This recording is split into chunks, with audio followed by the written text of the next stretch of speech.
দেখেই লোভ লাগছে বুঝতে পারছি। আরে চিন্তা নেই, চিকেন আসলে কয়েক পিস একটু সলিড সরিয়ে রেখো, এটা সহজেই বানিয়ে নিতে পারবে। আর যে কোনো দিনের সন্ধ্যা সবাইকে চমকে দাও। আর লাইক দিতে কিন্তু ভুলো না।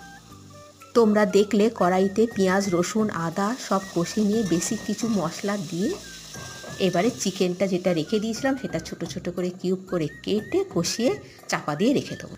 কর্নফ্লাওয়ার বেকিং সোডা তেল দিয়ে একটা ব্যাটার মতন করে বানিয়ে রেখে দেবো। চিকেনে একটু টমেটো কেচাপ ছড়িয়ে রান্নাটা কমপ্লিট করব। আমি আগের থেকেই ময়দা কিন্তু মেখে রেখে দিয়েছিলাম নর্মালভাবেই।